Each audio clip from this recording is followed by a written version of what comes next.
Welcome to the podcast. If you'd like to listen to an ad-free version of this episode and all of our episodes, then search True Crime Today Premium Plus on Apple Podcasts and press subscribe. That's our premium channel where all of our ad-free and advanced episodes live, all in one place. True Crime Today Premium Plus. Search it on Apple Podcasts and press subscribe. Even try it for 3 days free.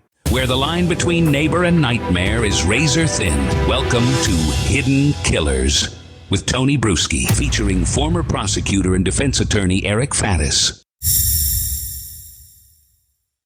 The case of Richard Allen, it is going on, and more questions and answers being brought out in that courtroom, and it really starts to make me wonder, are we going to have a jury that can settle on a single answer here?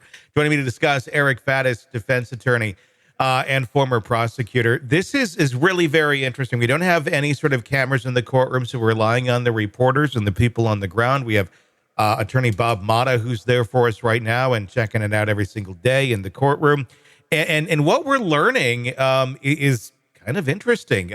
It seems to be going in the way of the defense better than I was expecting it to, just with seeming the lack of evidence that the prosecution has tying Richard Allen to the crime. What's your thoughts thus far?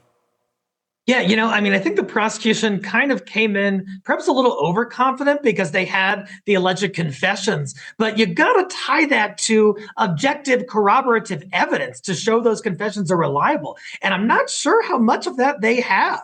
And so I think sort of people are wondering, like, hey, where's the substance here? What's really going to tie this guy besides someone who might be experiencing mental health issues giving an alleged confession? Judging by all of the decisions that were made by Judge Gall in the years leading up to this, and just the overall attitude and decorum that we had seen out of the prosecution, out of the investigators, it was very much a, like, screw you, we have our case. We're not going to listen to any of your motions. We're not going to grant any of your requests. We got it. And now here we are. And it's like, I'm still waiting. Like, do you have anything that you're bringing to the table here? Or is it's pretty much everything we speculated on that we already knew they had, which wasn't much. And I'm wondering how much of an echo chamber they ended up finding themselves in these past many years to think that their case was as strong as it is. And now we're seeing this thus far. It's not very strong. Yeah, no, Tony, I remember when I was a prosecutor, sometimes, you get in this group think mindset. I tried to stay out of it, but some folks would. And they would say, oh, gosh, this case is strong. It's got a confession. That's all you need. It's a slam dunk. Well, that's not always all you need. And so it's easy to sort of, be among people who are agreeing with you and saying, yeah, your case is strong. Don't sweat it. But once you get to the jury trial, it's sometimes a different story. What's your take on how the Richard Allen confessions are playing thus far to that jury? We've seen literally a note. It was a reporter tried to recreate what it looked like, and it looked like that of a kindergartner who was confessing to stealing some cookies or something. It was just, the writing was all over the board. It was different sizes. It was on different lines. It didn't really make a lot of sense. And then at the end, I hope I can tell the parents I'm sorry. It did not seriously look like any sort of confession from any sort of sane person. I know they've added in there saying, well, he said it 60 times as well.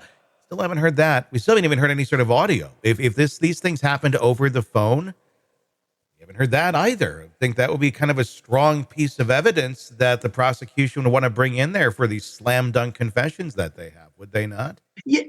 Yeah, exactly. And the prosecution is going to want to try to present evidence that Richard Allen was of sound mind when he was giving these alleged confessions. And that's going to be tough to do as well, especially when you look at what that note looks like. And so, a confession is strong. That's always going to have an impact on the jury.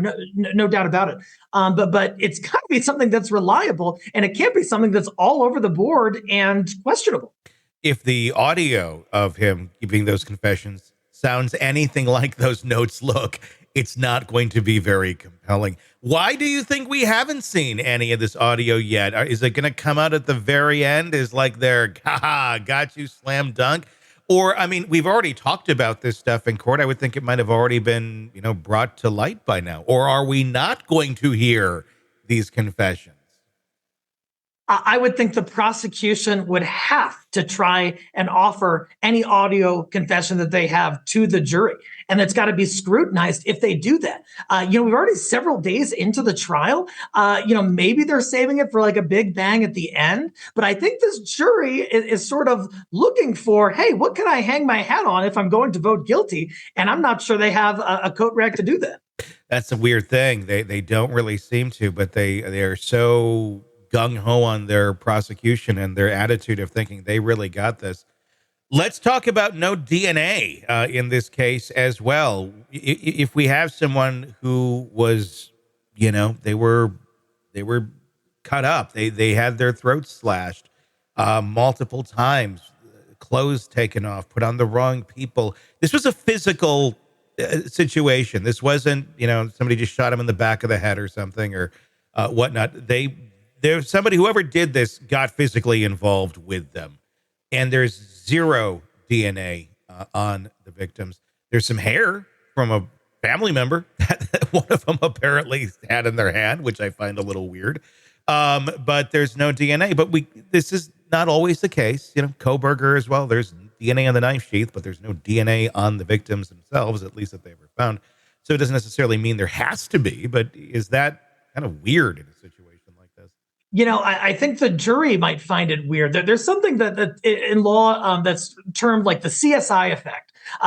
Jurors want to see forensics. They want to see technical analysis that ties a defendant to a crime. Here, like you said, this was messy. You would expect either DNA transfer onto the skin or onto the clothing. You would expect possibly hairs being left, other things like that. And there's just no evidence of that. And especially when you have kind of a flimsy case that rests on a questionable confession, you want to beef it up with something objective, and they haven't come with it so far. And that's where things start to feel less like a trial for justice and more like a desperate attempt to make anything, stick. The case against Richard Allen is beginning to look like a tangled web of questionable confessions, missing evidence, and prosecutorial overconfidence, to put it lightly. We're not just watching a legal battle unfold. We're watching what happens when a system becomes more invested in proving itself right than finding the truth. Think about it. No DNA, no reliable timeline, no airtight confession, and yet the prosecution keeps pushing forward like a gambler doubling down on a bad hand. Why? Because once you've gone too far down a path, admitting you're wrong is just embarrassing. It can be career suicide. And that classic human flaw, that one right there, when you've sunk in so much time, energy, and public trust into one narrative, there is no graceful way to pivot. Either push through and hope the jury doesn't notice the holes, or you risk everything and admit you've been chasing the wrong lead for years. It's been easy to see how things could have gone sideways. Law enforcement was under massive pressure for a long time to bring justice for the brutal murders of two innocent young girls. In a case like this, the public wants blood. They want closure. They want it now. But when the investigation becomes a performance for the sake of appearances, the truth often gets lost in the shuffle.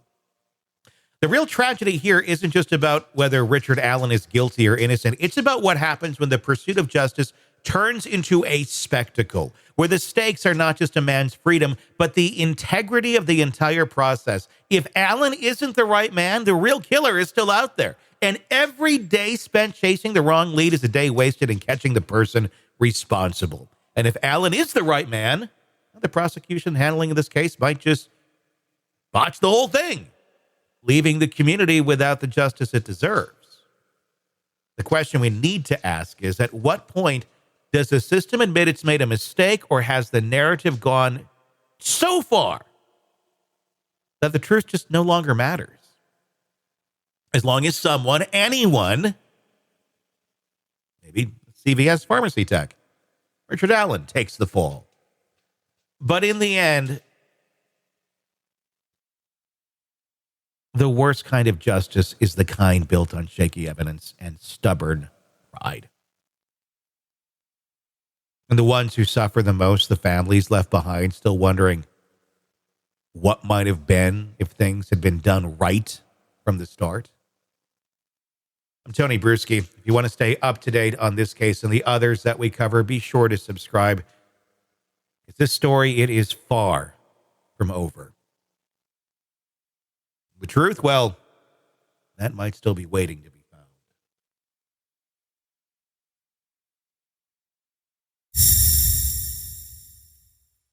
Hey, thanks for checking out the video. Be sure to follow us wherever you download podcasts, and especially Apple Podcasts, where you can get advanced episode and premium content on our premium channel right there. Also, be sure to follow us on social media so you don't miss any breaking updates on the stories that matter to you most. We're on TikTok, X, Instagram, Facebook. Just search Hidden Killers Podcast with Tony Bruschi, and you'll find us right there. Again, thanks for watching.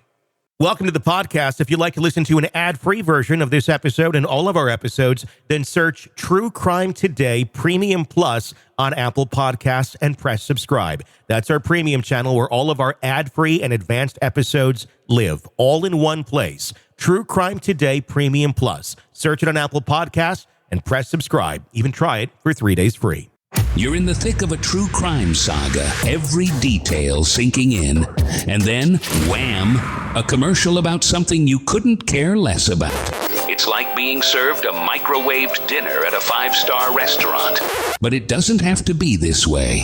Go for True Crime Today Premium Plus on Apple Podcasts. With True Crime Today Premium Plus, you get uninterrupted, ad-free episodes, extended interviews that dig even deeper into the muck, and early access so you can brag to your friends. It's like ordering the secret menu at a crime buffet. So, search for True Crime Today Premium Plus on Apple Podcasts, subscribe, and savor every twisted detail without interruption.